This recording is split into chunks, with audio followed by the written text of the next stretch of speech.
Hoopers have been taught that it's your game that gets you to that big level. It don't matter who the you are. Michael Jordan's son. You know how many times they've been used as an example? It don't matter who your daddy was. That's what they gonna tell you. This NBA draft situation is proving that low-key ain't true.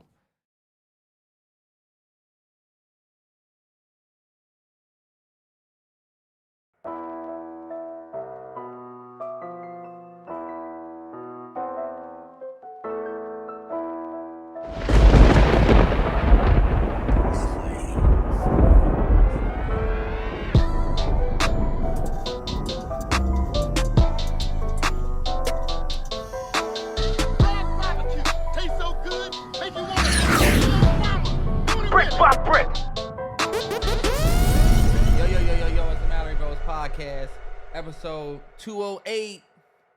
Turn up, happy Tuesday. Hope everybody had a great weekend. We back, we locked in.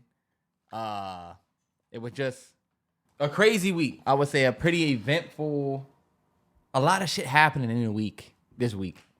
But nonetheless, I hope everybody's in good spirits. Hope everybody's in a good mood. Hope everybody's rocking and rolling. Yeah, we got good weather. Yup, hopefully Monday didn't beat your ass too bad. Why are you sitting like this? Because I had the iPad right here, and I didn't know if I wanted to put it down like that. You need to put that joint over there. I just wanted to take it off the table. Fuck out of here, boy. Terrell, how was your weekend, sir? My weekend was actually pretty chill. Took my son back to swim school, and I'm going to be honest, y'all. Took a little break after he turned 1 because I got some dental work done. It just be hard to and then sometimes, schedule conflicts and shit. So we took like a month off from swim school. But I mean, when I tell y'all he not fucking with it for real, like he used to, because he got personality now. Mm-hmm. Now he at the age where I don't feel like doing this, so I'm not happy about it. When he was 5-6 months, when we first started going, it was chill. But now, so that's a whole process. But outside of that, bro, most of my weekend, this past week, was very chill. Wasn't it? It was definitely a chill weekend. It was a chill week. What about you? Y'all do anything? Wifey's out of town. Wifey's out of town getting much needed fun in the sun. Shout out. Just holding down the fort. I felt like it's been not a high volume week. It haven't been a crazy weekend. I felt like it was hot this weekend. I still haven't seen Inside Out 2, y'all. Oh. A-Train ended up going out of town right before we was about to go. Yeah, we ended up going to see the A Quiet Place Part 1. There we go. Y'all see how Terrell and them get out to the movies, man? Yeah, we spent a block. Oh, we had a dope weekend. My bad. We had a dope weekend. We went to the movies. We went to the Bolero. We played the arcade games type shit. Okay, yeah. The fiance spanked me in Mario Kart. She got me out of there in the air hockey. She got me in the fucking Need for Speed regular racing, John. I can't beat her to save my life, bro. Damn. But we had a good time. We did the little, when the last time you did the little claw joint? That shit will piss you off. It will. Do I got a movie story for the podcast this week? Oh. Motherfucking, this is the thing about A Quiet Place, right? Yeah. We go see The Quiet Place, so, we didn't go to the normal theater we go to in Tyson's, Cine Bistro. We went to the other joint in Tyson's, the Look Cinema. If y'all don't know if anybody in the DMV listen to this and go to movie theaters, it's one in Tyson's that's just basically new. It's called the Look. It's really just a show place. They just redid it. Anyway, they got a new menu. She gets the crispy shrimp tacos. I get the loaded nachos because y'all know I'm a loaded nachos guy. We are looking at A Quiet Place. I didn't think about it when I ordered, but these motherfuckers in the movie don't talk. Yeah, nah, it's quiet. It sounds like this in the movie. Like it's like you could drop they trying to be quiet. Here I am with some loud ass, crunchy ass nachos. She got crunchy ass shrimp tacos. How are shrimp tacos crunchy? I guess because they crispy shrimp tacos. So that's bite, damn. You can hear it. Yeah. Especially when ain't nobody saying nothing because they watching the movie. And the movie is quiet. So that was just the worst. I just felt bad eating next to them people. And it made me eat slower. Like I would wait for some shit to happen so I can eat.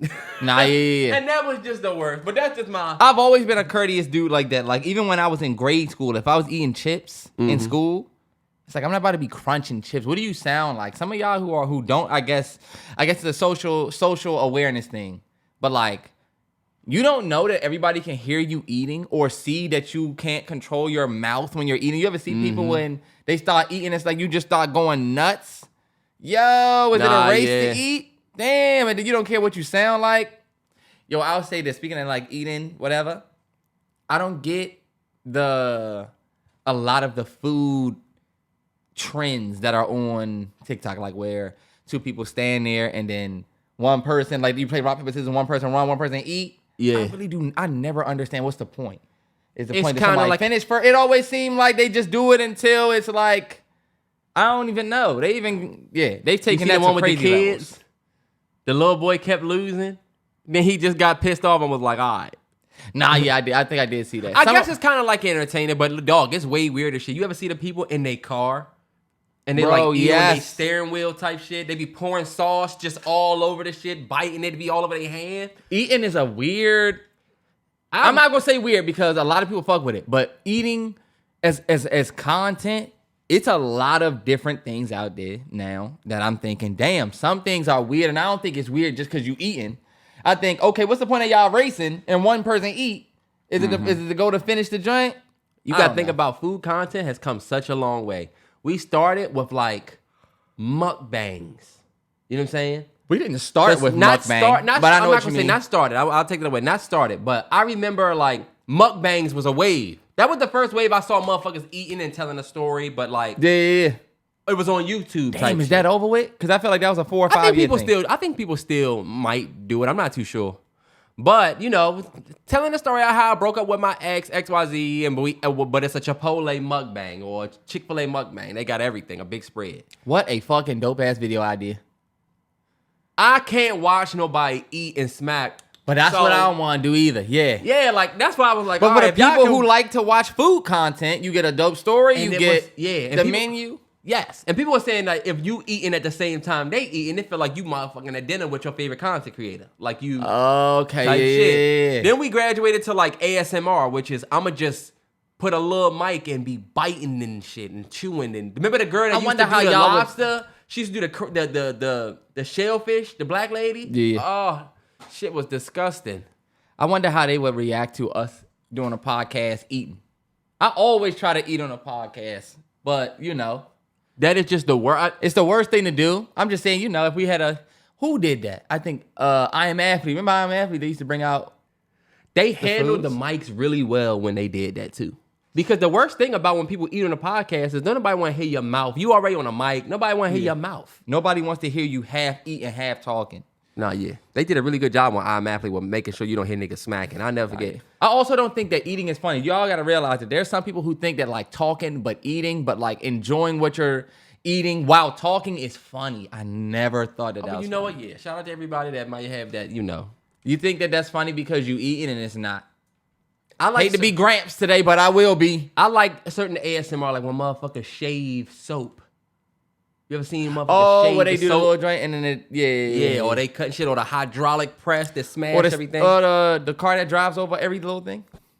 Oh yeah, or the motherfuckers that throw the fucking glass down the steps to see if it break. Remember we used to watch people put Terrell, come on, let's get it going. It was the NBA draft weekend this past weekend. I'm super excited. I'm a Wizards fan. We got Alex Sarr, number 2 pick. Do y'all realize that the Nationals had the number 2 pick? Wizards number 2 pick. Commanders number 2 pick. Like, we are super excited for what we are seeing in DC for DC sports. Outside of everything, it's a big weekend. Everybody's lives are changing. I think some of the biggest news to come from that weekend, of course, was Bronny James was drafted to his dad's team, the LA Lakers, LeBron James' son, with the 55th pick. The second round. In the second round. I felt like that was that's brought up a big conversation around nepotism and opportunity, both in the NBA and in the real world. Before I say anything, or before we get into any of the back and forths, I think to see Bron playing with his son or to be on the same team with his son, that is like some iconic shit. Yeah. We were 9 years old when Bron got drafted. Ooh, so you hear that? Yeah. 2003. We was 9 years old. A lot of people that listen to this podcast, you might have been born in 2000, 2001, 2003. We got people that was born 2005. So a lot of people kind of grew up and Bron was just already in the league. But we actually got to see Bron whole... Yeah, some of y'all are Bronny age. Yeah. We got to see Bron's whole launch into the league. Remember, the biggest high school prospect, XYZ, straight from high school. We wasn't really like big basketball fans at that point. We was kids. So we kind of casually watched. I still casually watched. But it's dope to see. It's just a different feeling when you've seen one person get drafted like that and see their son come up, not in a Marvin Harrison Jr. way, though. We watched Marvin Harrison Jr. and Peyton Manning. We watched Marvin Harrison and Peyton Manning tear motherfuckers up our whole childhood. How is it not the same with Bron? It's not the same because Bron's still playing. It would be like if Marvin Harrison is right here on this side of the field and his son on the other side. Yeah. Like, this is something that we haven't really seen before in sports. Maybe I think it might have happened one time. I don't know. Ken Griffey Jr. and Ken Griffey, they both shared the same... they played. I think Ken Griffey was center field, Ken Griffey Jr. was right field. I think that's so dope. Yeah. So it's dope. It's like one of these, They got a dope joint where Ken Griffey wave his son off to catch the ball, and then Ken Griffey Jr. come out of nowhere and catch it, and he look at him like, okay. You know? I can't get mad. It was my son. Yeah. I like that. And I think it's something super rare that don't normally happen. Yeah. So it's a real special thing. And then the conversation of nepotism comes up, of course, because... The elephant of the room, y'all. We're going to get straight to the shits. I think the elephant in the room that a lot of people have an issue with is the fact that there's speculation as to whether LeBron James Jr., Bronny James, is really deserving of even being drafted to the NBA. Mm-hmm. Beyond being LeBron's son and being popular, a lot of people feel like, okay, you don't get this opportunity just because of your last name normally. We don't give a damn if you Marcus Jordan. We don't give a damn if you, we don't give a damn if your dad is whoever. You got to play to earn respect and get in this league. We good? Yeah, we straight. Okay. I think some people have a problem with the validity of that only. And I think a lot of people's challenges of that have come behind this movement of like, nepotism and not movement of nepotism, but the conversation around it. Because if we keep it in a stat, there is nepotism everywhere in a lot of places in the world. Yes. We're not going to sit here and act like nepotism hasn't existed long before. I mean, look, Blue Ivy Carter is in the new Lion King. How many of us know that she can act for real better than some of them other ones? Hold on, wait, what you talking about? Blue Ivy Carter's in the new Lion King. What new Lion King? The Lion King 2, the second live action joint. They doing a second live action Lion King? You're a Beyonce fan. How do you not know about this? Beyonce not in it. Beyonce is returning as Nala. What? And her daughter is in it. I know that I'm not saying fake news.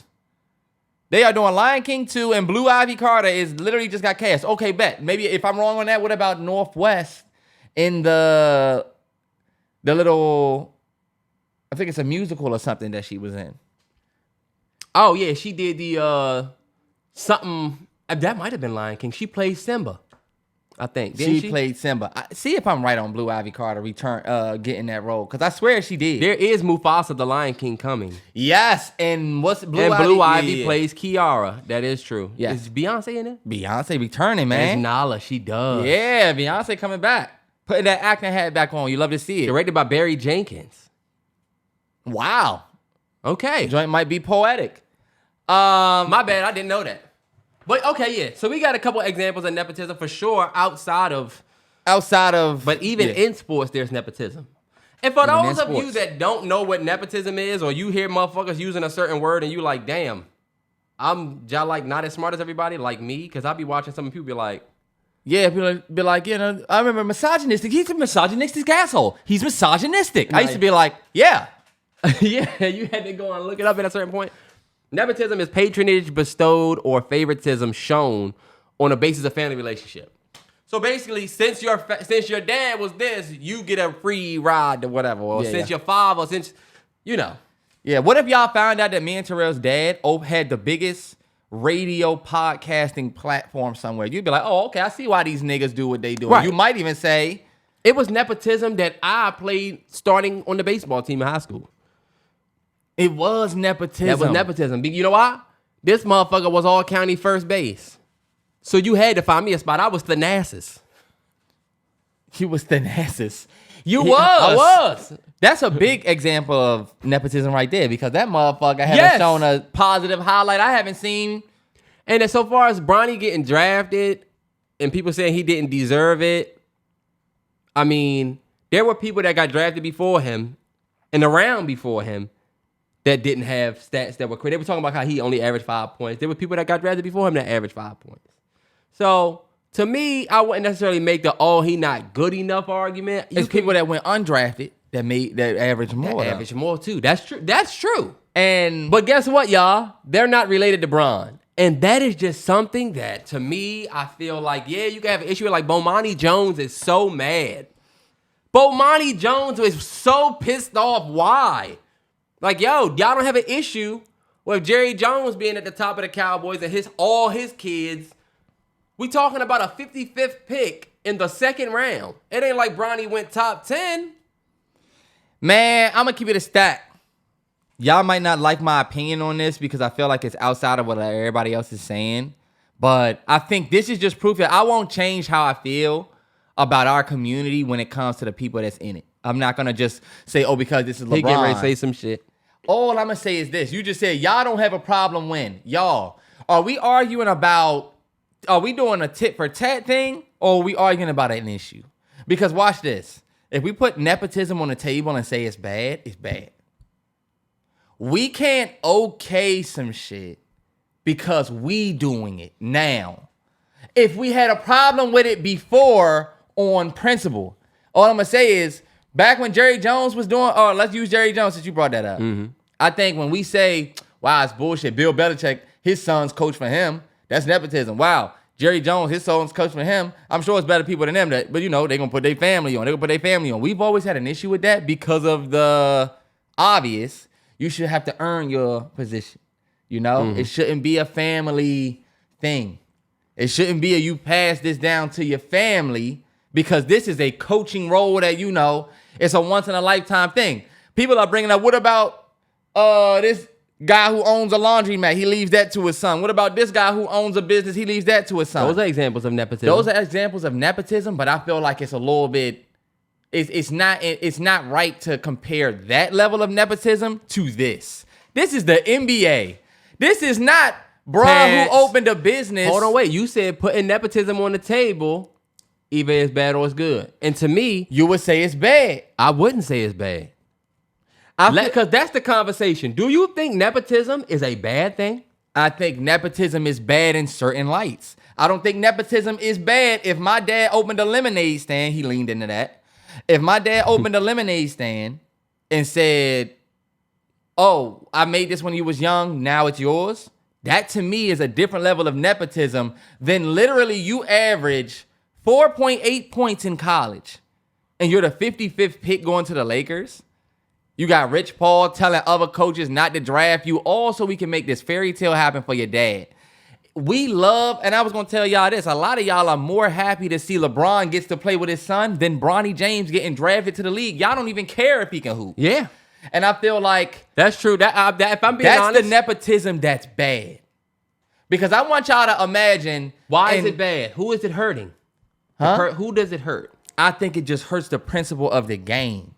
Y'all like to get back. Y'all like to get into the classism and the race war that surrounds the world. But when you really think about it, once race is not a problem, and this is probably going to be when we not here, right? Race will always be a problem because this world was built on race. I get it, y'all. But like, once we are truly generations outside of race, do you know what would still be here? Nepotism. For sure. Right now, we're okaying the fact that LeBron's son got drafted over plenty other players who low-key might have deserved a spot, but we okaying Bronny doing this because of LeBron and nepotism. And I think because we're saying it's cool. Go ahead. Yeah. I just feel like okay. We're okaying it because, but y'all ain't say nothing when this white person did it. Y'all ain't say nothing when this white person do it. Okay, bet. So we just not going to say nothing when Bron do it, but later we're all going to have to pay. We already paid. No. That's what you're not thinking. People are still. What makes you think that, okay, so we don't pay anymore now that Bronny is. No. I'm saying you making it seem like people going tit for tat. But it's really like it's tit for tat. It's really people now creating an issue out of something that has always existed, and people are pointing out that this issue or the thing that is nepotism has always existed, only now it's a problem. And to me, that is the difference. My comeback to y'all who say this point, right? It's always been a thing. Now y'all making it a problem. Because you got to admit, nepotism has been everywhere. But my question now to you is... people want to shit on Bronny moment by nepotism. But I don't think that nepotism has always been... But Terrence, real quick, I don't think people are pointing out the nepotism of other people being tit for tat or trying to start race wars, more so than saying, why are y'all making this Bronny thing, this big nepotism deal, when it always been around? And Terrell, you're not a sports historian, and neither am I. But my question to y'all is it so common that we'll see somebody get drafted to a team just because who their dad was without having any type of, like, real background? I mean, bro went to college for a single year. You didn't even start. You average 4 points on basically like, oh, I got it, I'm going to put it back. Nothing really says you're NBA ready besides athleticism. Because he was an athletic freak in the combine. I'll give him that. I'm just saying, legacy. What part of nepotism that y'all are saying has always been here, what could we point to? What situation where bruh was not ready for the league but got drafted because who his father was? We don't see that happen too much. Yeah, we do see the coach give his son a job. And that might not have been ready for it. Kyle Shanahan. Yes, that might not have been ready for it, but he gave him a shot. But this only reason why I look at it like this is, okay, bet, I'm going to make my son, I'm the head coach, I'm going to make my son an equipment / so-and-so coach just to get his feet wet. This is not the same with the NBA, in my opinion. You cannot give a whole fucking draft pick just to the idea that, did you hear what what's the name was saying? Their GM, Rob Pelinka, was talking about how, and he sounded very funny talking about it. He was talking about how this is history. This is the first time we'll ever see a father and son play. And I said, okay, that's what this is about then. This is about creating a moment in the NBA more than it's about an opportunity earned. And that's where you'll see people have a problem with. I just feel nepotism, like people hating. No matter the race. People are hating on Bronny. You think people are hating on Bronny by saying he's not NBA ready because of his own I think people trying to make this big nepotism case now. Yeah. And this is the thing about nepotism. I don't look at nepotism as a bad thing. And I feel like this is just my opinion. I will preface this with that. I've never looked at nepotism as like a bad thing. I looked at it as something that we should embrace as black folks. Now, most black folks, we don't come from situations where we would even have an opportunity at a nepotism type situation. You know what I'm saying? Not a lot of our parents had shit that they left us. You know what I'm saying? Or big businesses or just a golden opportunity that they left us. But what me and you talk about all the time? What we gonna leave the kids? Yeah. You know what I'm saying? Mm-hmm. You're already gearing up for a potential nepotism, and you should. Black folks should have things. Our goal should be to have things in place so that our kids can have it easier, get a job, whatever, or let's say you do have a lemonade stand. They got a guaranteed first job, guaranteed. Let's keep it a stack. I think we're misunderstanding the definition of nepotism, and I think Want me to read it again? No, I just think we're putting certain things under nepotism that isn't nepotism. Like, low-key, let's keep it a stack. Your father having a lemonade stand and leaving it to you, it's only nepotism if it's like the biggest lemonade stand in the world. It's only nepotism if there's some sense of success or relevance behind it. Like, think about it. Nepotism is not you leaving everything you worked for your kid. Nepotism is them achieving something or getting something or getting a certain privilege because of who their father was. That to me is the real thing of nepotism. And this is what... No, you're right. Because it isn't just leaving the business. It's not just... Because you can have a shitball lemonade stand. That motherfucker ain't making no money, but they got the nerve to put nepotism on you. Nah, yeah, you're right. Let me say this. He's right. I'm going to read this tweet from Saweetie that she tweeted this morning. Did you see that? She tweeted this. I saw a little bit of it. She tweeted this morning. It was about nepotism. She tweeted. Saweetie's a rapper. If you don't know, she's a female rapper.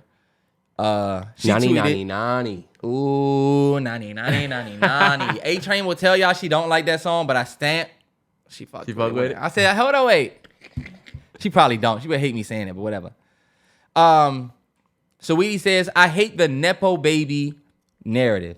It spits in the face of the child who grew up barely spending time with her parents because they was too busy hustling trying to make ends meet. Also, I think Saweetie herself, the college girl, would have had her wealthy family pay for her tuition and boarding so that she can enjoy the social experience of college instead of working 4 jobs to support herself.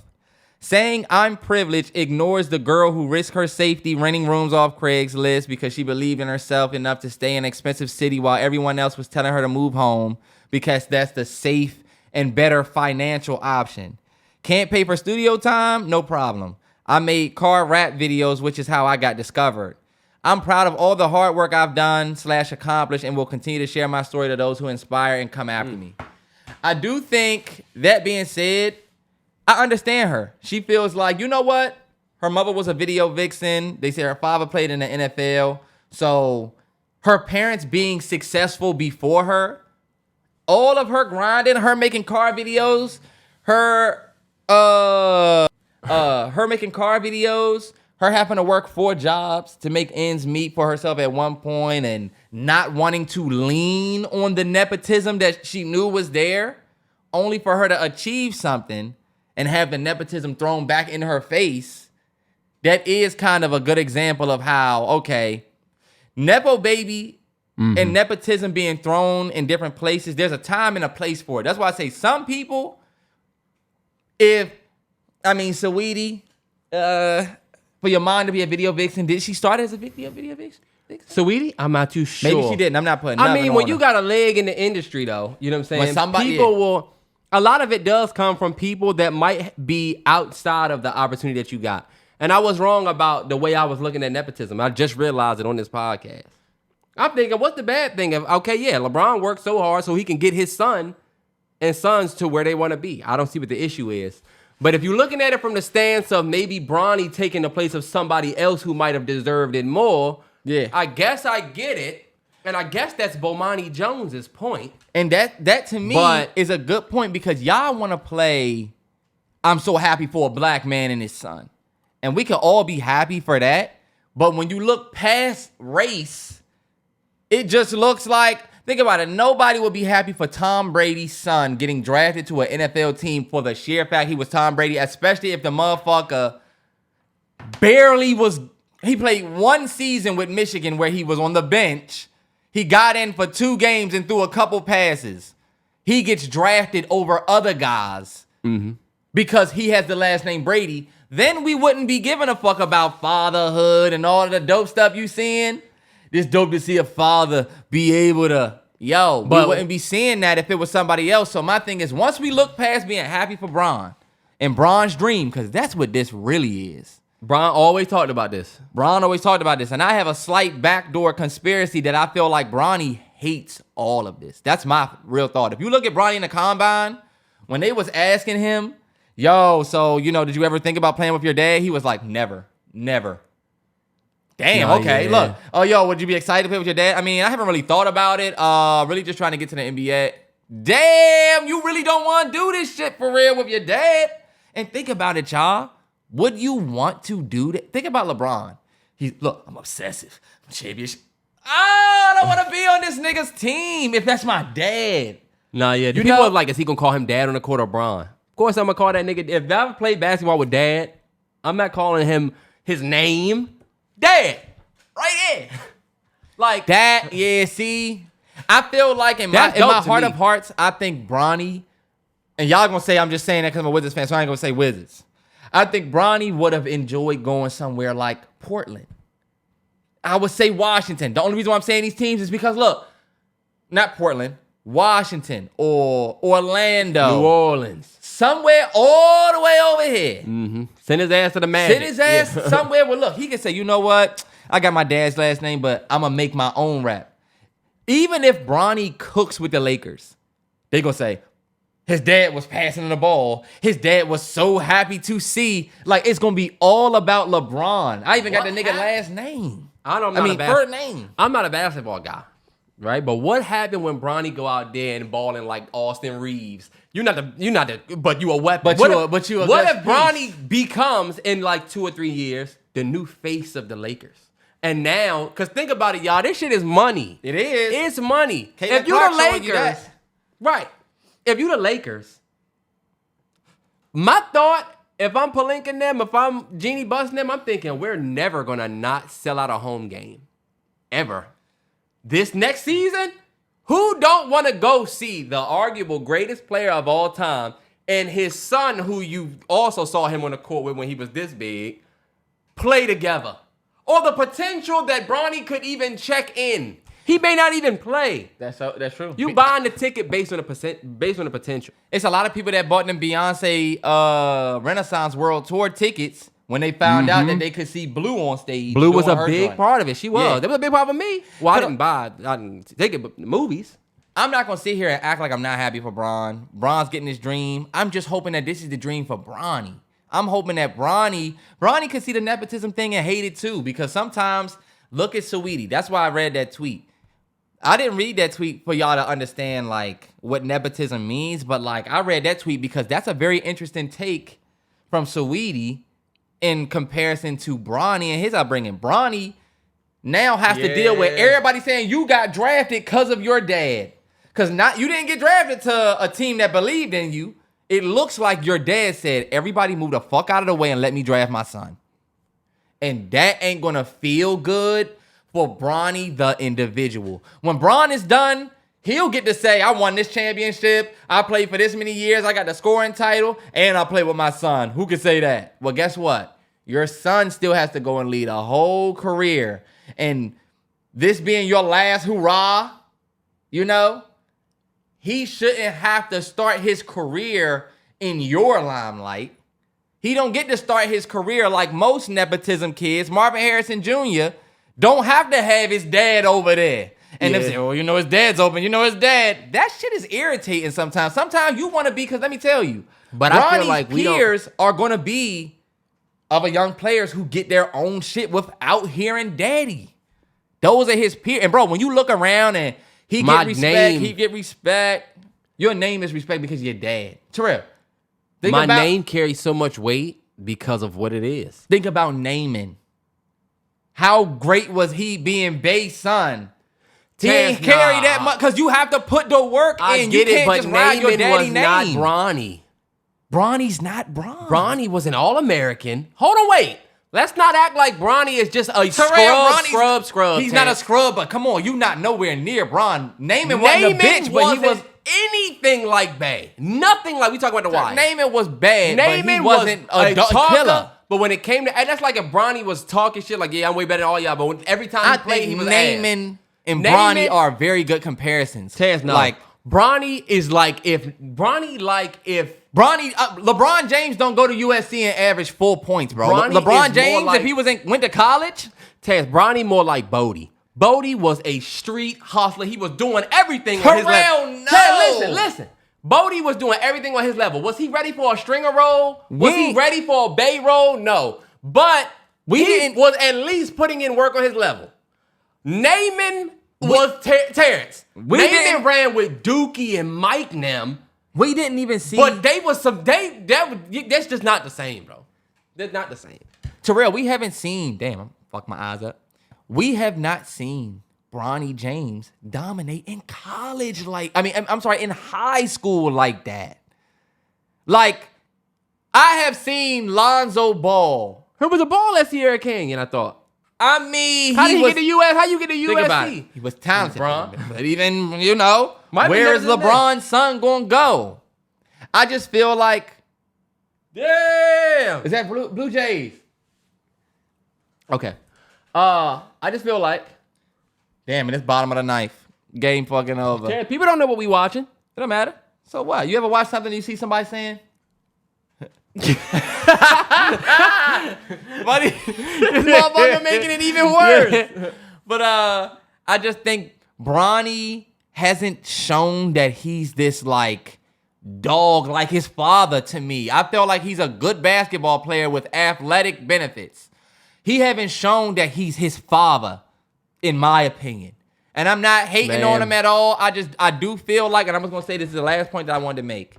As somebody who played AAU basketball, you know, the Hoopers can say this. I played basketball until I was like 16. Me and A-Train went back and forth because she was like basically telling me that I wasn't an athlete.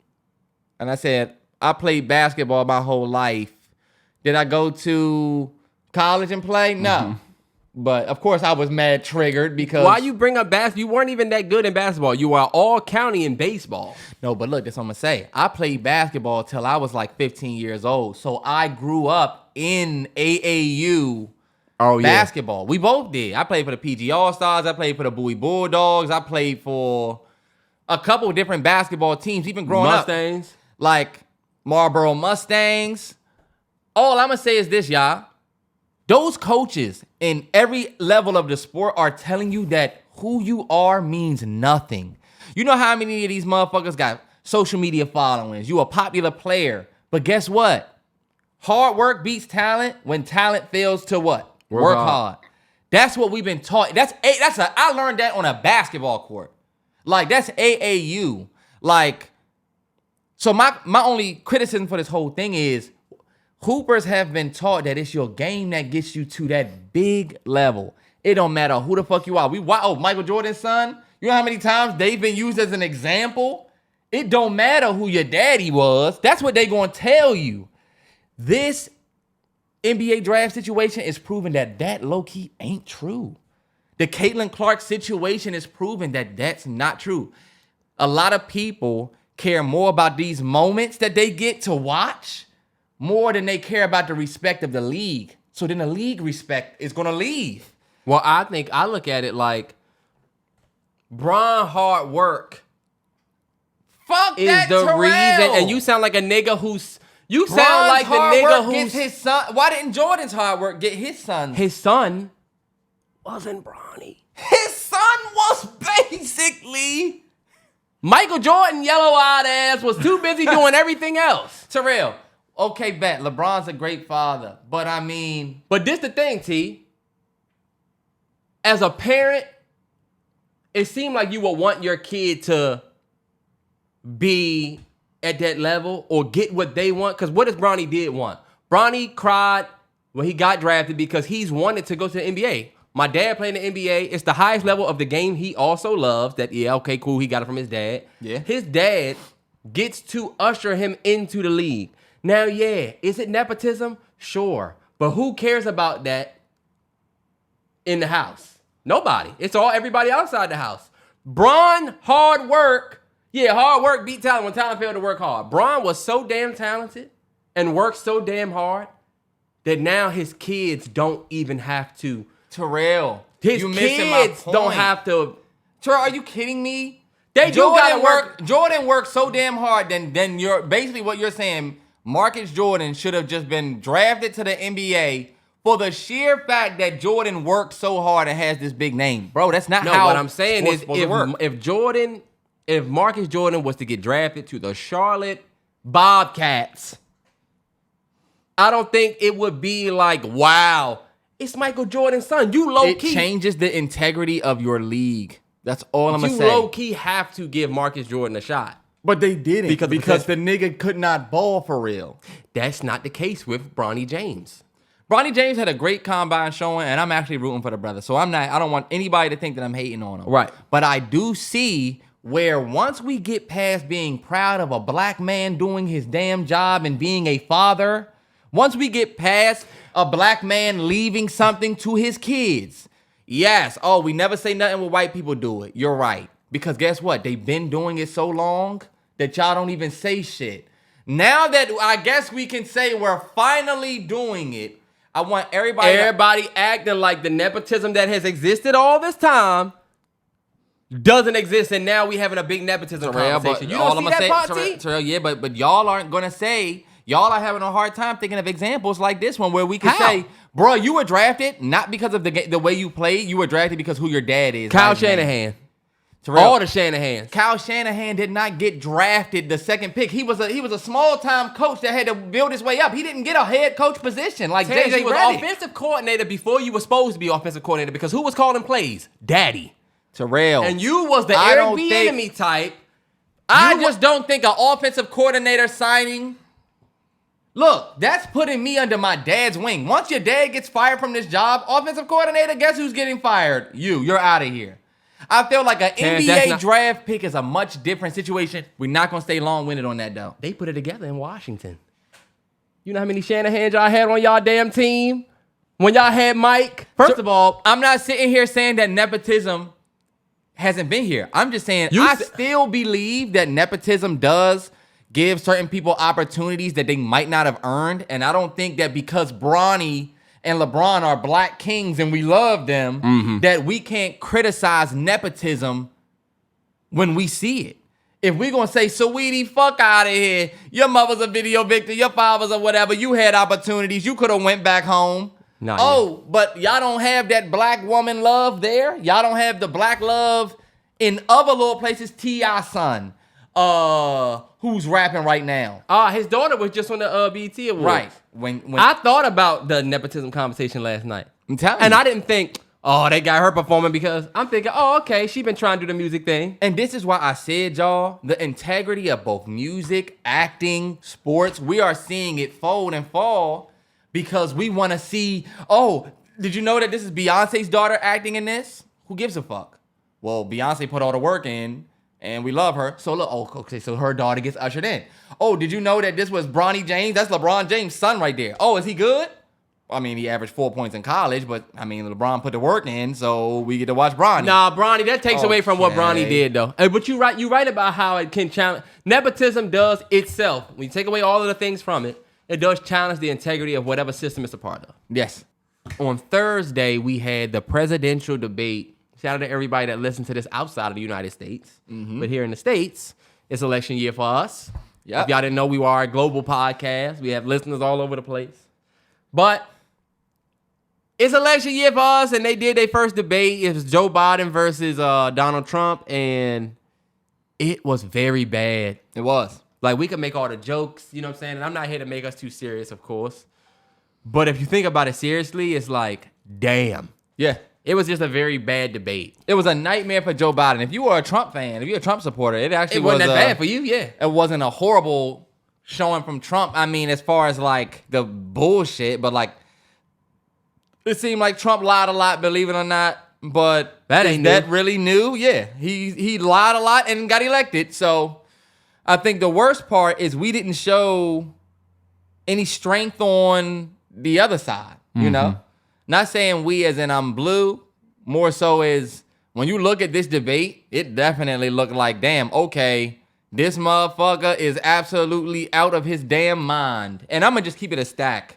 They got to a point, y'all, where they started saying, what does this mean for the election? Yeah. What does this mean for this campaign and if he should even do it? Bro, when I tell you, shout out to everybody who is an OG Netflix watcher and you watched House of Cards, because that's the only thing that I could think about. Yeah. If Frank Underwood, remember when Frank, he went, I think, back and forth with either a governor, I believe, and he was running for VP, I think. He had a bad debate. And he had a bad debate, and they was killing him for that. I remember. And I remember the waves that sent on the back end. Bro, he might have finished that, and they might have said, you fucked this up. Bro, he literally looked like, if I'm gonna keep it a stat, he literally looked like a elderly person up there. Yeah. Like he shouldn't have been up there. Damn. There was people saying that the convention and stuff and the way this debate was done early by the Dems on purpose because they wanted to get Joe out there. Yeah, because they were fearful if they waited longer or something like that. I don't know how true that is. They were bringing up sundowning. Sundowning is in people that have dementia. And sundowning is basically when the sun goes down, they start getting a little nutty. Same thing sundowning happens in dogs. Ella was tweaking out one night. Ella's an older girl. She was tweaking out one night. When we looked up everything, they were saying that some dogs, If your dog just randomly start tripping at night, like he barking over there, you're like, yo, I don't know why he started tweaking at night. Your dog could be legit losing his memory and could have dementia that they have in dogs, and it's called sundowning. Now they said Biden could have been sundowning. And to think about the presidential candidate could be experiencing that, this is my biggest critique for the Democratic Party. Mm-hmm. Like, people are telling me, I saw a lot of people that say I felt sorry for him. You know, I felt bad. You know what? Before I say what I say, I'm going to play this because this is a very well summary of the debate said by Van Jones. Oh, Van. Hold on, wait. Let's see what this nigga got to say. Is Because it you up there? also cried when the nigga got elected. We didn't forget. The whole time. All right, let's go, Van. And he looked, Biden stuttered, but he told the truth. He looked terrible, but his policies were good. Trump spoke plainly, but he lied the whole time. And he looked good, but his policies were terrible. I mean, he's going to do nothing on climate change. He was hugging the cactus on abortion. I mean, his policies are terrible. So you have somebody who probably shouldn't be president, and you have somebody who cannot be president in terms of what Donald Trump represents. So we have a problem as a country now, and this might be an opportunity for people to come together and figure this out, because neither one of those people right now are inspiring the confidence that they should inspire, that they can do the job in a way that would be good for the country. So, And I actually agree with Van, and that was my biggest thing is I just don't feel confident That's it. in either candidate now. Yeah. I never felt confident in Trump because of the racism and the terrible things that follow him. Yeah. Whether you want to say, because we've seen Trump literally on stage talked about how Biden spent so much in the Palestinian war and said something along the lines, y'all correct me if I'm wrong because I'm paraphrasing, but I heard him say something along the lines of, you should have just let Israel finish the job. That's insane. Nah, yeah, nuts. It's bad enough we funding the genocide, number one. Yeah. Number two, for you to speak about it in that way, when there's human lives involved, just shows a inhumaneness in your character. And that follows you with you being elected as black folks, people of color, Hispanics that are United States citizens that aren't these people that are coming across the border looking for refuge. You know what I'm saying? That he be talking about raping people. Graping people. Yeah. You gotta worry about how your life could be affected if this motherfucker get enrolled. But on the opposite side, this motherfucker ain't gonna do shit for you. He got the fucking milk through the roof, groceries through the roof, everything through the roof. So you feel like, damn, I don't really want this dude again. But I mean, and he old as fuck up there. Yeah. You just feel like I don't have a win. We don't have a win out of this shit. And that's the casual, non-politics side of it. For me, I would just say for the people who were saying that they felt sorry for Biden, I didn't feel sorry for him at all. I don't.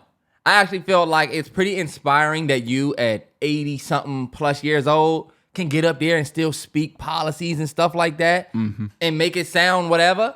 I think it's actually pretty impressive. I know a couple 80-plus-year-old people in my life, including my very own grandmother. Terrell, imagine Granny up there have to do an entire speech against Trump at her age. Nah, yeah. She would get demolished.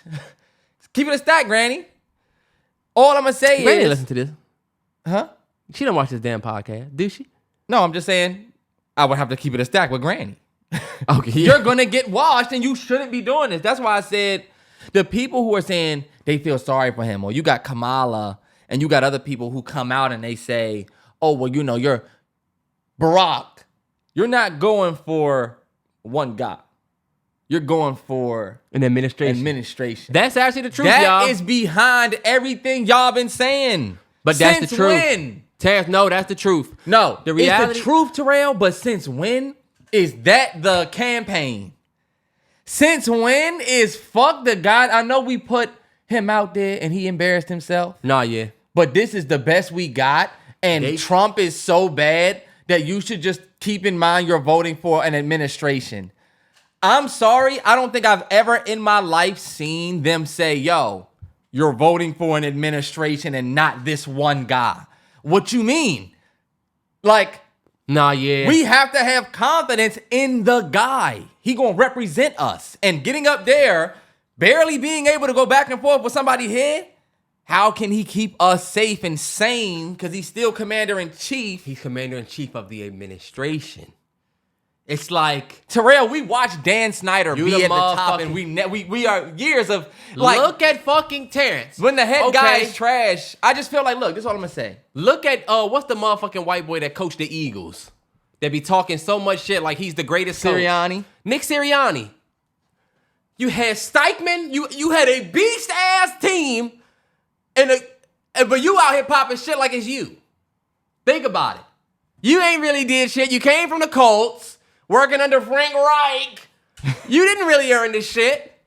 Terrell, But when the administration good enough, and that's what we gotta think about. Because if Biden does pass away in office, God forbid, you still want the administration that has morals and values versus That's the true. Project 2025 motherfuckers. that's true. And trust me, I'm not sitting here saying that one organization isn't better than the next. Oh, I'm sorry. One administration is better than the next. I'm more so just saying, damn, y'all. It just is. You can see when, damn, we ain't really, come as strong as that side, or this side is the weaker side. Like, Oh, yeah. for y'all to have to tell people, imagine Trump supporters saying, come on, y'all, this is administration, and we're voting for the people behind him and not for him. They get to look at their guy and be like, yo, he has the right ideas. We don't even know if Biden can remember. That's how people feel. We don't even know if you're coherent. That's how people. That is When he said, how well, people- no, some things, and then he said, and then they just literally had to move on. Me and Hate Train was like, that was like watching. That was It like was when bad. Dave Haney went down, and we said, oh shit. Like, damn, he's low-key getting rocked right Nah, now. He yeah. couldn't finish. That Dave Haney, they replayed the first 40 seconds of that fight. He took a big shot Bro. to start the fight. We in the bar. We Bro. like, all right, come on, Dave. Be figuring him out. Boom. We was like, oh, shit. But it's exactly But the like nigga that. cheated. So we're not giving him no highlights. No, that's true. But But, I mean, you're right about that. And I think as a casual, non-super delved into the politics shit, as a casual person that y'all need to vote, yeah. it just felt like, damn. Because Yeah. we don't really have a side. I don't really have a side. I'm not the guy that's going to say, oh, Biden ain't did shit for black folks for real. He got his shit expensive as fuck. But Trump is a felon, and he carries a lot of racism, and people that are not great for us support him. So we damn sure don't want his ass. I hate when black folks be trying to tell me, yeah, see, bro, but actually with Trump, you need to be thinking about, nigga, do you see the people that follow him? David Duke just said he ready for his second. Nah, yeah. Like, dog, think about your life in this shit. But we can't always think with fear. Because what have that really got us?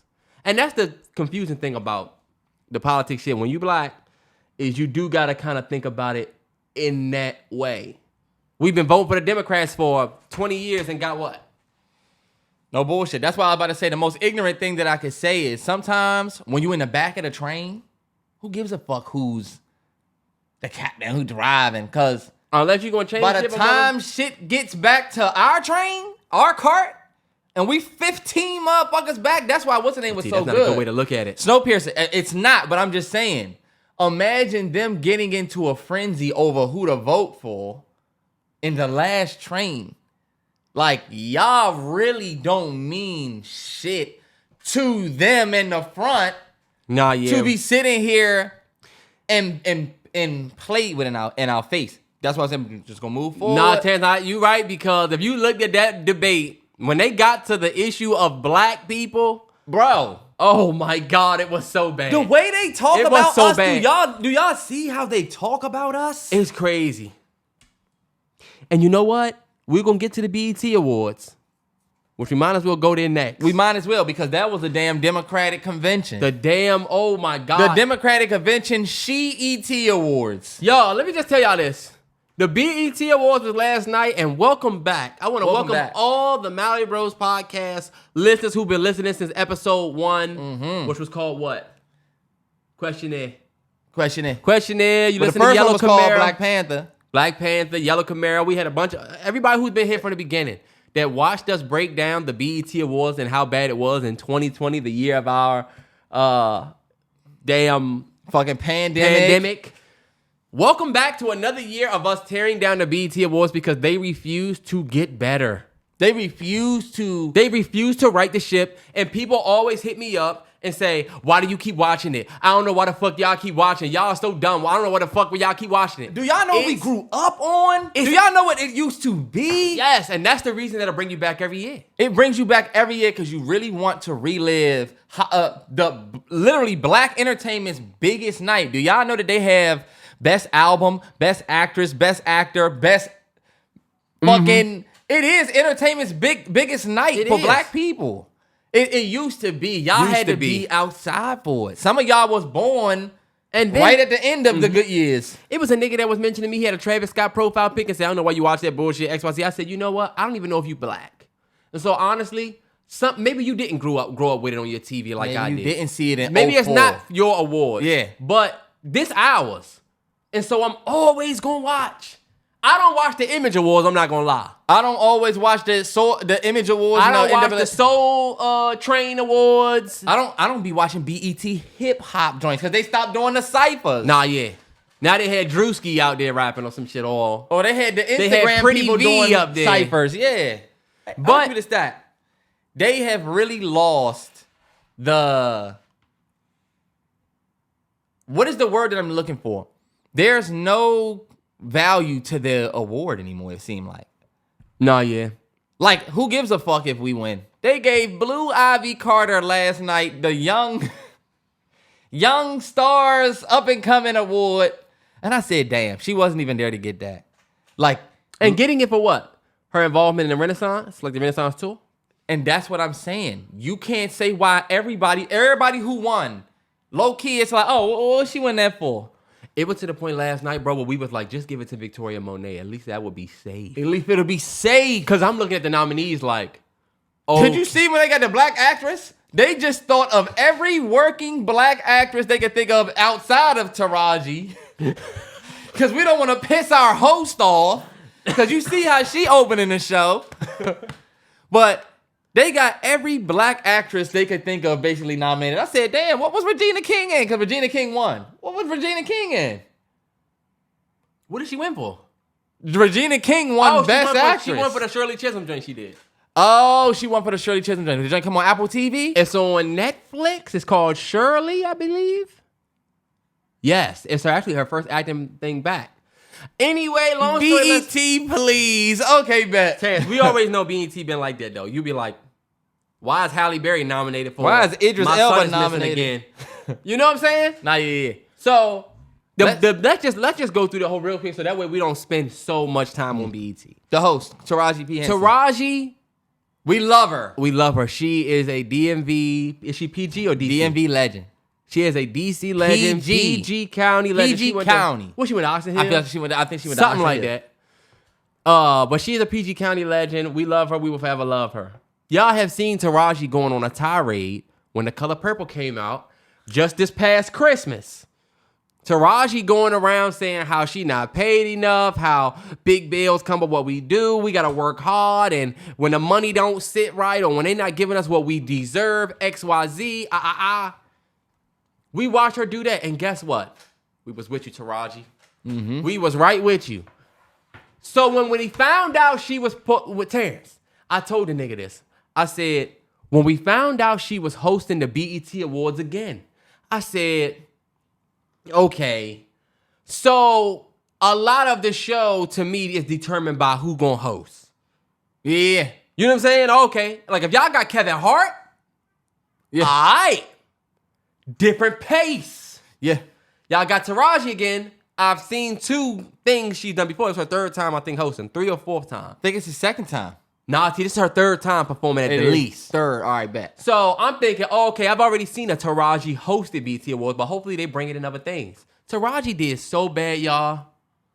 She did so bad. She normally does well. She normally does but really I feel well. like opening the show with Not Like Us, but you're sitting up there talking about how basically producers are sleeping on black actresses. Terrence, you know what I was gonna say? I just feel like, man, we couldn't really understand what you were saying. It's like if my aunt chose to rap, it felt like watching my aunt rap. I'm like, I get what you doing and I get it. I'm not even gonna hate it. I'm just like, we can't really understand you. I feel like it's black people. I'm gonna keep it a stack. It's about us, right? Or what they call it? I don't know. I was just gonna say this, y'all. And y'all tell me I'm lying. I feel like as black people in our community, we don't want to embarrass somebody for their attempt. Mm-hmm. So we will just our way through the awkwardness of what you're doing. This is a black thing. It is. It is. This is why, what do they say about black people? Oh, you can always do any dance. Any race of person can do a dance in front of black people because we don't like to be like, fuck are you doing? You know? You start dancing in front of a certain group of white people, they gonna act like your black ass is not even there. Mm-hmm. With black people, we are like loving people. We don't want you to feel embarrassed. That's why somebody we'll say, come tap dancing on some bullshit. We'll be like, okay, I see what he doing. To me, when Taraji was up there with doing Not Like Us, I don't think anybody could really understand her unless you was at rehearsals. Sounds going in and out. Nah, her lyrics was going way too fast. I feel like we just kind of, we love Taraji, so she did doing the pop Kendrick joint. BET showed a hand. But was it good? BET showed a hand. It was cringy. We get it. Kendrick did the pop out. It was amazing. Yeah. Let him have his fucking moment, BET. But what were they supposed to do? You supposed to start the show. I'm not mad at Taraji coming out after a certain performance. Let's say after Meg performed, she come out on stage to They Not Like Us playing. She out there to announce the next award with the red hoodie and the hat on. Cool. What's wrong with the? But you mean like they overdid it by trying to write a new song. They overdid it, Terrence. They overdid it. I would have liked it if they were talking about the shows. Terrell, award shows gonna do some corny shit. So you're right. Okay. But like if they would have made I don't like the fact that it's Taraji still on her plight that she's not getting paid enough. Taraji! That's not why we wanted you to host. If it was They Not Like Us, meaning the Grammys not like us, these awards not like us, this is the biggest night for black people, it's the biggest entertainment hit, it could have been that. But this is Taraji talk about, pass me the script, oh my God. Nah, but she's still saying it's about us. It's about us. It's about us. Hey, look. All I'm gonna say. That's funny as shit. Hey, look. Let's move forward because we're gonna spend forever on this if we don't. Taraji. We love Taraji. She did go to Oxon Hill. We was right about that.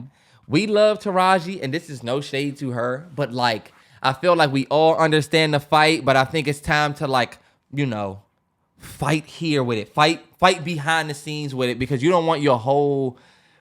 When we think about Taraji, we thinking about that now. Like it's like, we heard what happened with The Color Purple. A lot of us seen it. A lot of us didn't. A lot of us felt the way about you not getting paid. Yo, I really feel like she took her stock down last night, just because. And when she screwed up with the monologue, I told Terrell, you can't be on stage talking about. I'm looking at a script like it's not given, or you talking about producers needing to pay you, and you deserve more, and then you go and fuck up a monologue. You can't even read the fucking teleprompter. You a professional actress. You're an Academy Award nominated actress. Don't give them something to point at. Yes, because guess what? You got their attention. With your opening act, you ain't have to do that. You ain't have to come out and come for them. It's like they said you was injury prone.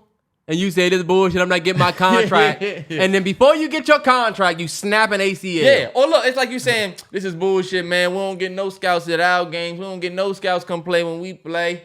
Then you go out there, you get 2 fouls early, you getting cooked out there. And this is the game that the scouts came to. Well, guess what? They gonna say when we came. But Terrence, let me ask you this, right? And let's move past forward. Taraji. Yeah. How much of that of Taraji, me and G went back and we studied the joint. Do you see she disrespected the shit out of Keith Lee and his family? They don't fuck around like that. You can expect them to probably say, that was some bullshit. She'll probably hit it up and say, yo, I just fucked up the monologue. It wouldn't be a big deal. But Terrence, because we don't think. For me, I don't even put it all on Taraji, even though she did fuck up because she was too focused on my man who always does the TikToks. Yeah. I thought it was funny when she thought it was Method Man. Yes, I thought that was a bit. I thought she was supposed to come back. I thought when she said Keith Lee, you're probably thinking. I thought she was gonna look to Keith Lee and get his opinion on how she spit game at bruh. It wasn't that though. How much I got switched up in my monologue. Oh my god, yo, we're not gonna talk about this too long because honestly, it was just very bad. Terrence, this is what I was gonna say. BET, Taraji is an actress. Y'all, we gotta remember that. A lot of the creative choices are made by the team of writers at BET. Somebody wrote that song for Taraji to sing. Somebody said we should do Not Like Us. I felt like Taraji wrote every lyric. Terrence, no, she didn't. Come on, you can't put on her jacket, T. That's not who she been. That's exactly who she been in these interviews. No, it's not. The last 2 years she wrote. Shout out to Miss EJ Speaks on IG. She was one of the writers Taraji's last year, and they smoked. And Taraji actually did good the last time. I'm not hating on her, but I don't felt like Taraji wrote that. I feel like somebody saw Taraji's plight and said, what would it be cool for us to make our own Not Like Us? Anyway, y'all, let's just get to the Usher. Hold on, how we get all the way to Usher? Because, Terrence, I don't want to talk about the whole BET Awards because, okay. Oh, hold on, let me just say one thing before we get there. If you got some things to say, then go ahead. I feel like BET dropped the ball with even having Taraji as a host. I feel like if y'all so down with the culture, and y'all got Drewski there, why not try to get Drewski to host? Maybe y'all did and he turned it down. I don't know, but I feel like we should see the younger generation doing the hosting. We don't like we talked about this last week. It was like, they're gonna have the Instagram. It's gonna be filled with people with Instagram. Well, put them in the show. They sitting in the audience like they the stars. Low key. Oh, well, we did see B. Simone in the joint. B. Simone presented an award. Drewski did present an award. Drewski would have been a perfect I think Drewski would have been a good idea for a host. Just one best. Or give somebody young an opportunity. Give 3 of them the opportunity. It's going to be hosted by Drewski. Or it's hosted DC by Young 85, Fly. Hosted by 85 South. Yeah. Perfect. Like, give them that shot. On the big stage and make it more. But you see, Terrence, I don't know how that will go. I feel like people wouldn't take it serious if you put a comedian up there from...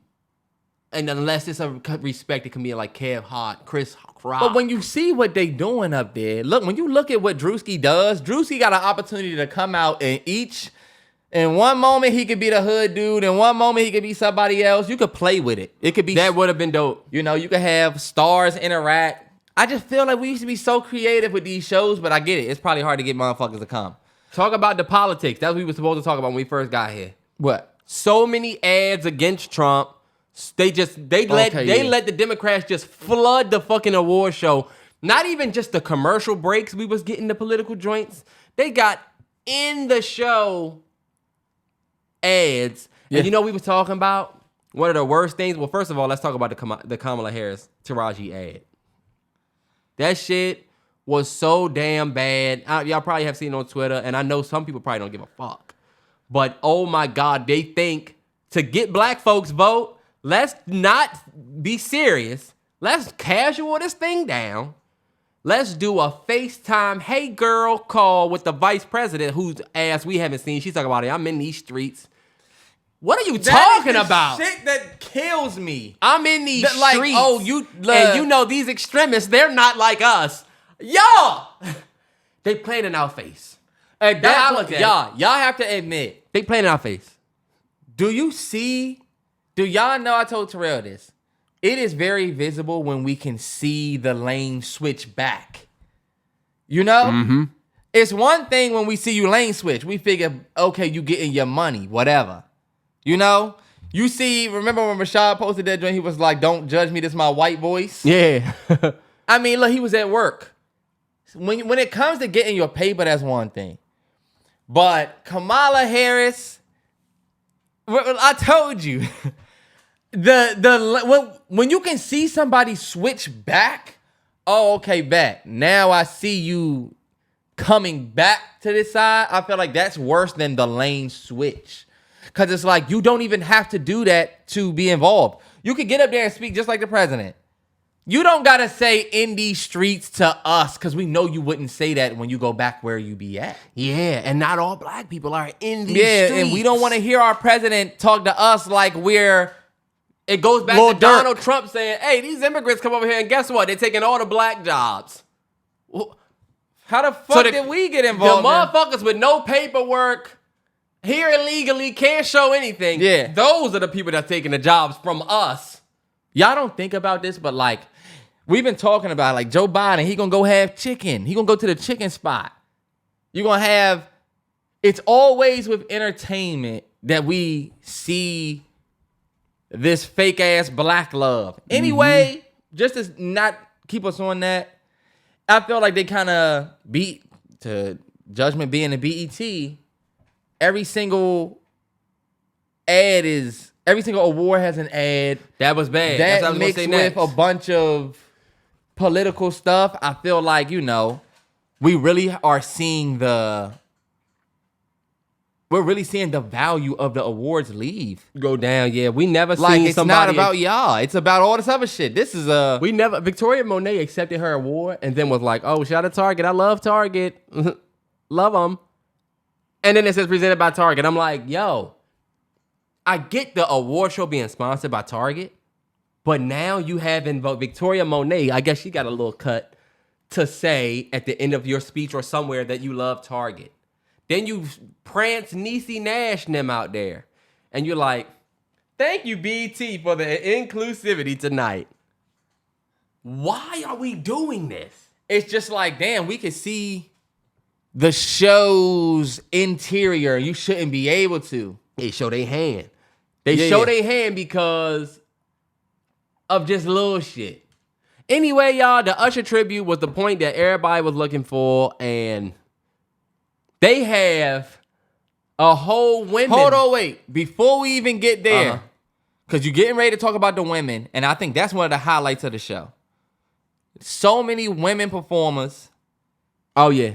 that I feel like we really shed a spotlight on the talent that we have in the black community amongst the women. Meg Thee Stallion's opening was fire. She Come killed. on. I think Ice Spice performance. Who else performed, Terrell? Lotto performed. Lotto. Even Coco Jones did. Oh, she was in the Usher. even Somebody else performed. even the ones that performed in the joint, because Lauryn Hill was up there. Sexy It was a Red. real Sexy Red Glorilla. performed. Glorilla. Yo, so many. There's so much talent. I was telling Terrell, we had Don Toliver just drop an album. It would have dope to see him up there, but he's not. Gunna was in the building. You just dropped a project. Would have been dope to see you there. You're not. Gunna was there. He performed with I know, but you ain't Victoria doing Monet. Sorry, she had one of the best performances of the night. Victoria Monet. More Gunna women. performed off that elephant. He never came off of it. Remember? Yeah. He performed with Tyler. With Tyler. Tyler performed. Y'all see, we had so many women performers, but like, we had such a big year of hip hop. It was nowhere to be found in an award show. I'm not gonna put that on BET, but it just kind of sucks. You know what I'm saying? Yeah. One of the biggest years in hip hop, none of it makes it to that stage. Like not even Future to get up there and do a song from We Never Liked You. One of the biggest. I'm not We Never Liked No You. But, Metro. We Don't Trust You. Yeah. One of the biggest albums of the year. Y'all can't get up there and do that. Nah, yeah. My biggest That's true. critique is Don Toliver. Want to get up there, Hearthstone Psycho? Nah, yeah. I mean, Come yeah, on, it's like- a couple people that could have got up there. We see all of these people in the industry, and people claim to be for the culture, but like, And before we get to what you talking about, did y'all see what we said about the way niggas was dressed? yes. Did y'all you how see niggas that? Was showing up? Niggas was up there drinking with raincoats. You see DJ Mustard? Nigga DJ looked like he was Mustard at the looked like he was at a Pop Out Pop Out too. too. The Pop Out Part 2. I said, yo, him, fucking Dwayne Wayne up there with a raincoat on stage. You were talking about how Killer Mike looked like he was about to cook on the grill. He did. Killer Mike looked like he was on, you're not suited and booted for this one, Killer Mike. And he also didn't thank God for being real. And you can't tell him that He God did was thank real God when while he was up there. He did. He said God got me here. Nah. That's what he said. God brought me back. And he said a lot. So fuck out of here. I won't give him. I won't give him no smoke. Shout out to him.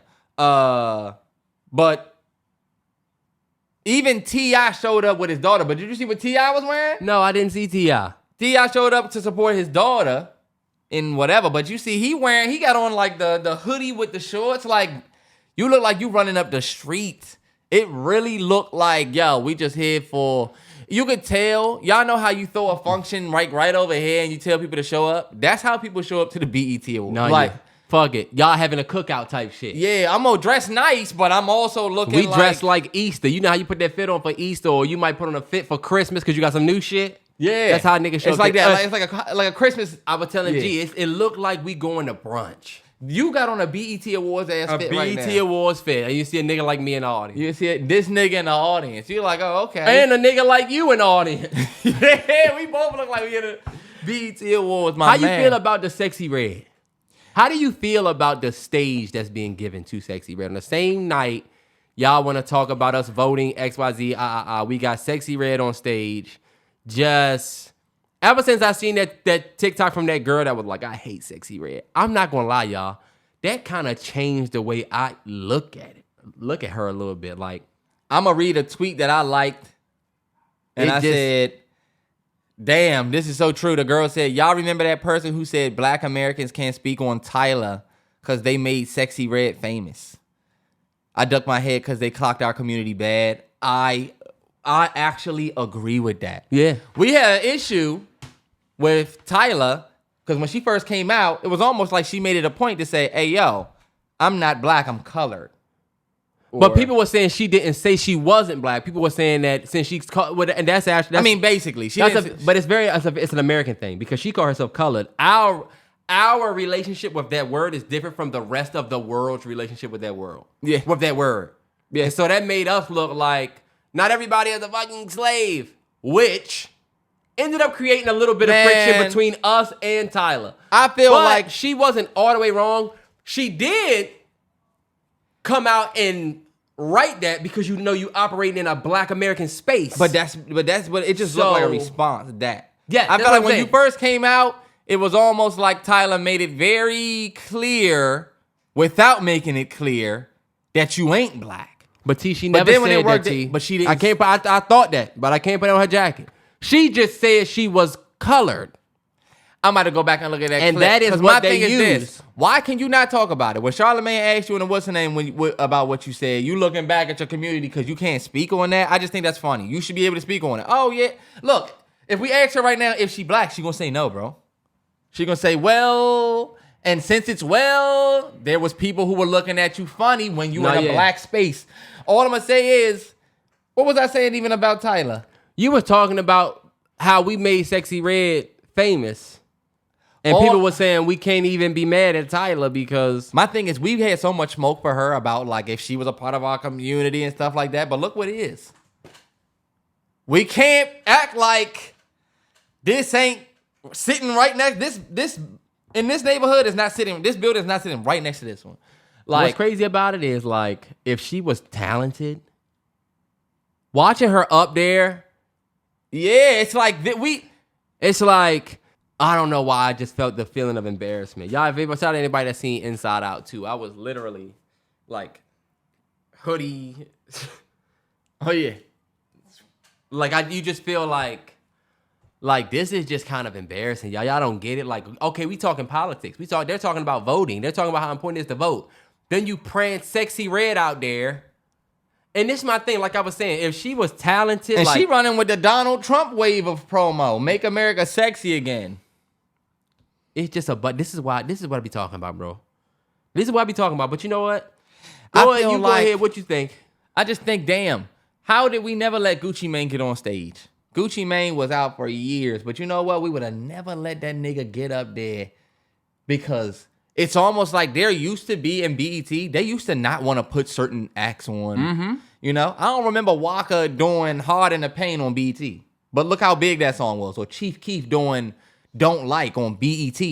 No, yeah. They kept people like that away at a certain point. Mm-hmm. That's why I think it's funny to see a Sexy Red being able to get up on stage and be the type of person she is. That's why I said the integrity is leaving for the sake of a online moment. That's why these shows. But it's the women though too. Terrell, Because I'm not gonna put it all on the ladies. did you hear what I just said? Yes, but don't you agree? The online moment part. Nah, they in a women empowerment phase, and that's what the women rap about. You gonna put Lotto on stage to shake ass. You gonna put Ice Spice on stage, she's gonna shake ass. You're going to put Sexy Red up there. She's shaking ass. You know what I'm saying? Yeah. Even Tyler got a shake ass moment that she do. She want to pop it.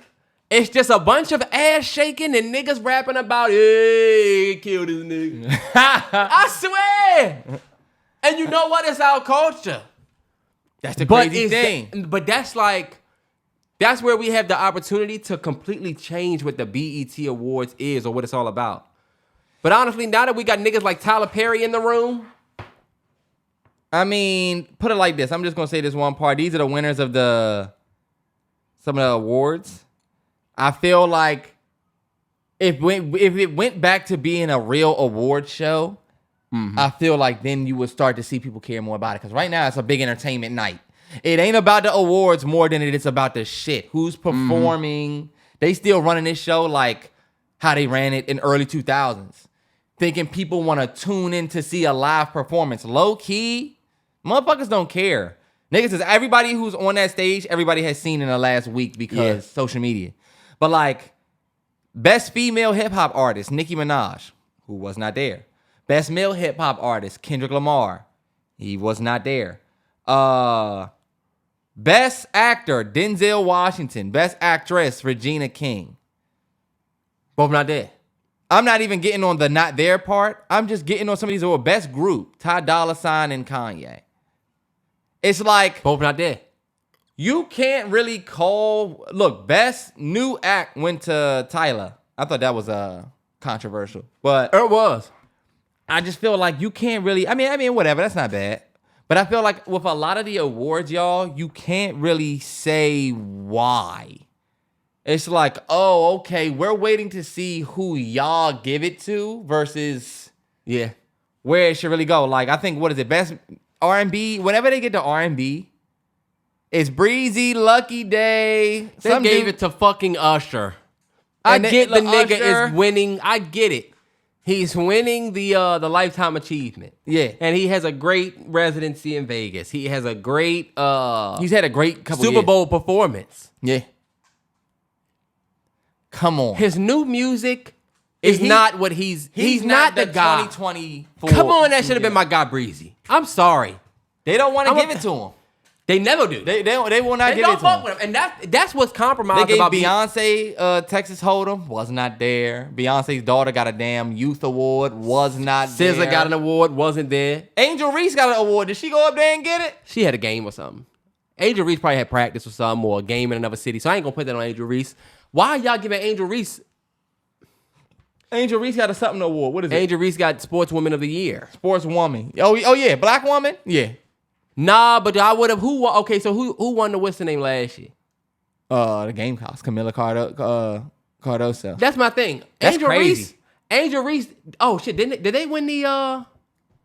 No, they lost to Iowa, and then Iowa went and lost to the Gamecocks. So Angel Reese is Woman of the Year because of what? She's Woman of the Year. Her feud with Caitlin Clark. And her buzz. That's why I told you a lot of these joints are like, why not Coco Gauff? The last time y'all had awards after that, Coco Gauff literally won the U.S. Open. We just watched Simone Biles. Could have gave it to her. You could have gave it to any other women in the W. Now you could have also maybe you could have given it to anybody else. Sha'Carri spent the block on all her haters this past 2 years. What the hell coming off the roof? You could legit give that award to many other women that I feel like could have deserved it that actually do play sports or do some type of, you know what I'm saying? Like, it is what it is though, y'all. Let's get to the Usher so we can be done with the shit. Okay. Usher did got the Lifetime Achievement Award. They legit had, I guess they had the idea to do like an all women thing. I guess they're running with the fact that Usher was a womanizer for the past year. He was singing to Everybody's Lady, the Keke Palmer shit. So they had Keke Palmer do a song, which y'all got to remember that when they do Lifetime Achievement Awards, normally people that the artist inspire come out. I expected Lucky Day. I expected maybe Giveon, C Breezy. Of course, I knew wasn't going to be there, but these are people that come to mind. Even y'all had Tank on the red carpet. I would have rather had Tank out there do a song. Yeah. Not trying to man the joint up, you know what I'm saying? But I felt like it would have been better. They had Chloe Bailey, Coco Jones, Keke Palmer. Keke Palmer. Lotto did a song. She did Yeah. Oh my God. That joint was hilarious. They had Childish Gambino who killed You Don't Have to Call. He did. He killed that. He did. He smoked that. He did. It just wasn't the best thing.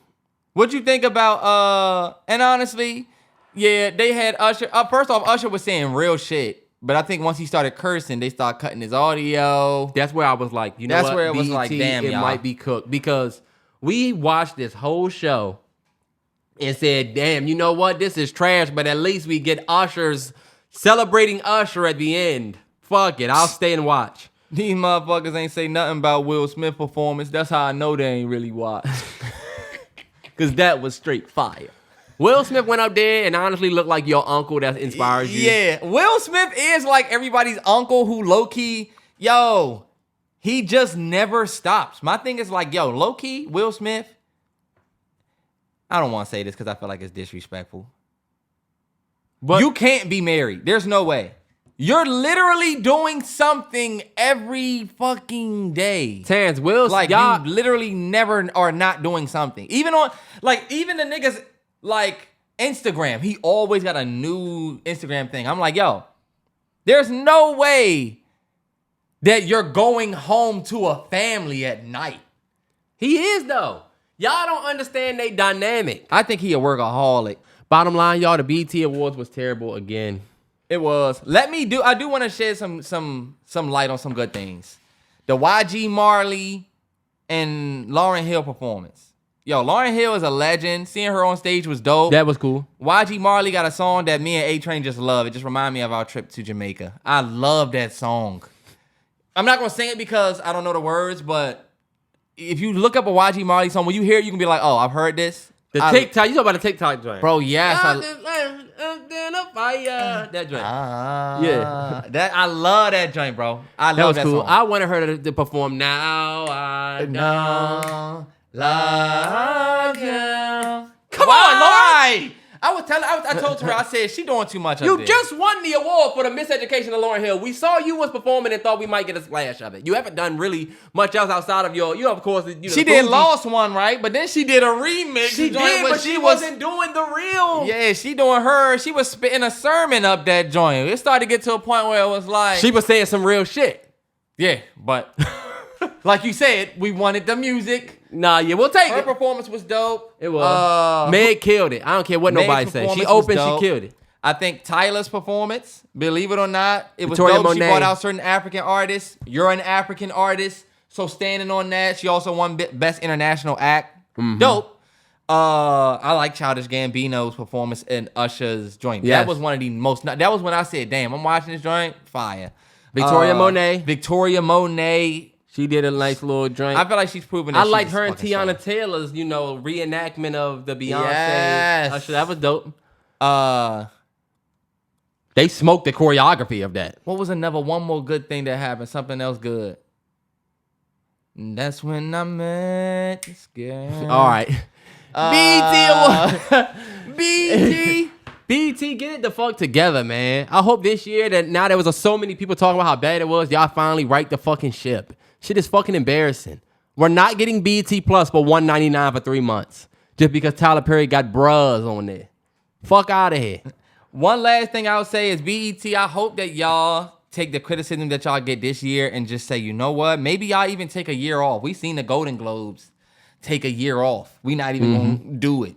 We just going to throw them online and maybe really do something that is really because y'all can't keep calling yourselves the biggest night in black entertainment. They holding on to that shit about. For the people that's listening to this, we've said plenty times just to bail BET out. We've said plenty times how they don't really have the backing behind the big stars to really deliver the show that they're capable of. Yeah, back in the day they did. In 2003, 2004, 2005, yeah, everybody would show up. Yeah, but nowadays... You wanted a BET award at one point. Now... Yeah. Look at what Beyonce and Jay-Z are doing by not having Blue Ivy there to win that award. You think she gonna give a fuck about it at all? Oh, but you just seen Daddy saying we gotta get it right. We gotta get it right on the Grammy stage. Oh, so you gonna see the value in that Grammy because mommy's dusting off something that's not there waiting for it. He will forever Daddy's try on to take a stage shot at begging BS. for it. But BET Awards, my parents don't even go to that bullshit. That's true. The BET Awards gonna be like that cousin that your parents introduced you to when you was young. Oh, All right, y'all. I used to love. No, it was that big. That's the BET Awards to all of us. And you saying it like, Who? I remember this motherfucker. Who is this old ma? You wish you didn't go. Yeah. Rick Ross got jumped by some Drake fans recently. That actually happened this morning that we shooting a podcast. He was in Toronto. He tried to play Not Like Us. In Toronto, he tried to play Not Like Us. And to me, Rick Ross, this is just my thoughts. That is what your ass get. He got You socked in the already face, inserted yourself in the beef immediately. The niggas in the car playing like that with Billy, Kendrick, and Future. All right, then you put out your own diss record. You didn't go to Canada and do your own record. You're not performing something in this city, in this city, there. What Champagne Moments? He's not doing Champagne You ain't Moments. doing Champagne Moments. You're playing you try and play the Not Like Us joint in Toronto or in Canada. These niggas don't, and this is the thing that I was gonna tell Terrence. I feel like a lot of these hardcore Drake fans, they feel slighted by this beef. They don't look at it like we watched a boxing match and your guy lost the boxing match. Nah, yeah. They look at it like they got cheated in a sense, right? They not looking at the shit like rap like a lot of niggas do. A lot of people look at the fact that Kendrick won on the pedophile shit, and it's like,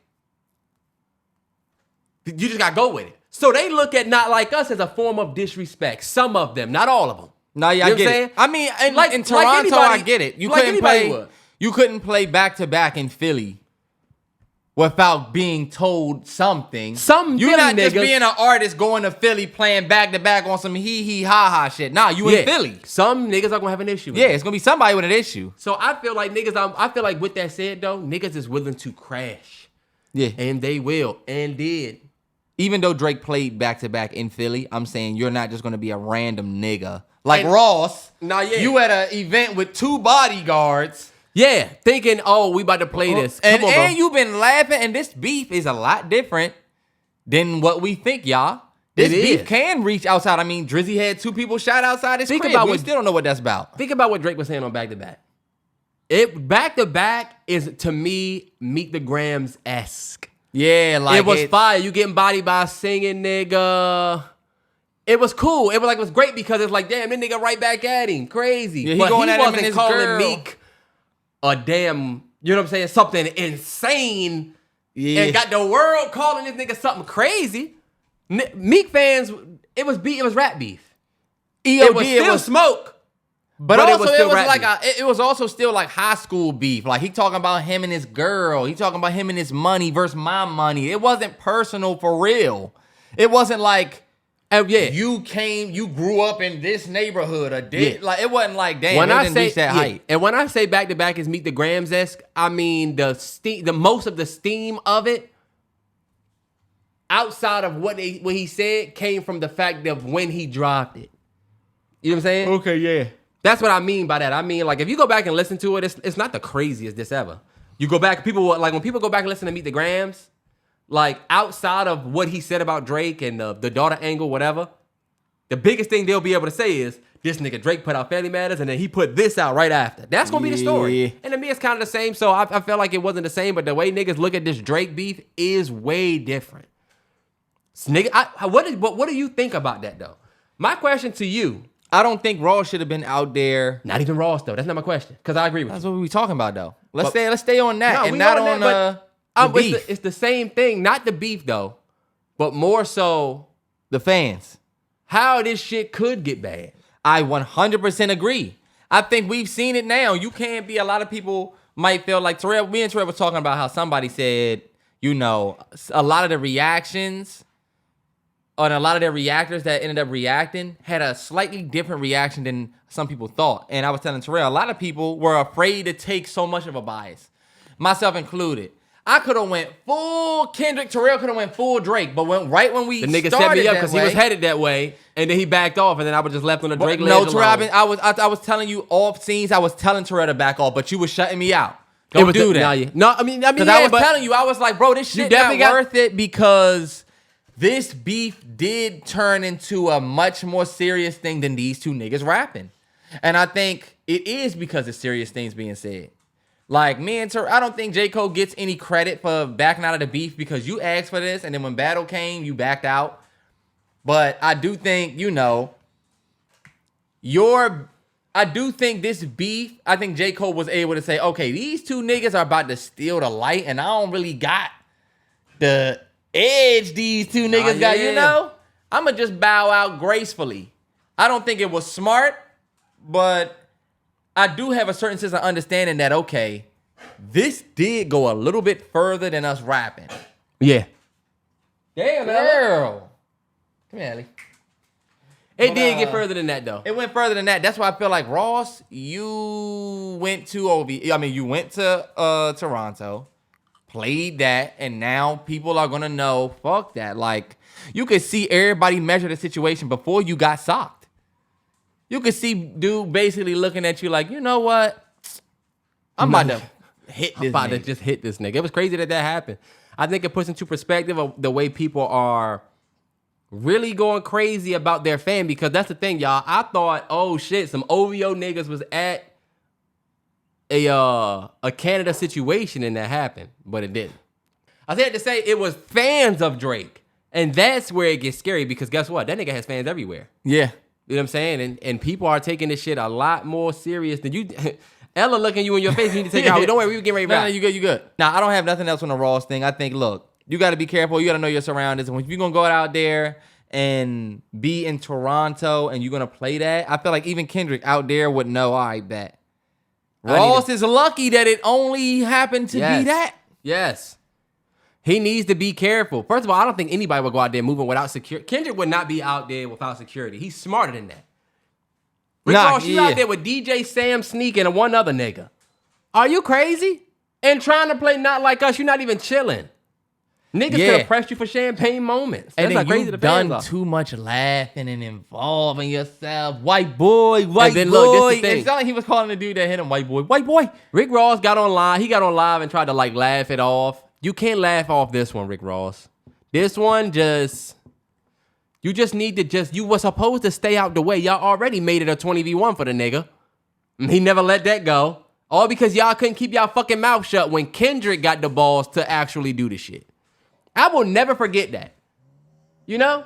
Yeah. I'll never forget the fact that Kendrick was the one that had the balls to say, you know what? Fuck this nigga. Y'all. Now all of a sudden, and I gotta give Future and Metro credit too. They popped out before. Arguably, them niggas did this first. Arguably. But all these niggas getting the gall to just... For me, it's the ASAP Rocky should have put me on the first one. Nigga, no. You weren't involved. Weekend. Rick Ross. Them three. It was like... It was them three that made it a 20. Yeah. Because look, Future is showing even now, he wasn't about to be in no rap beef. Fuck you, nigga. They had some real tension probably, but... Nah, Terrence, they made 2 whole albums about that nigga and Metro. Metro tried to come out and double down on all the PDF file shit, and then he got cooked for it. Damn, yeah. Because they spent the block on his tweets.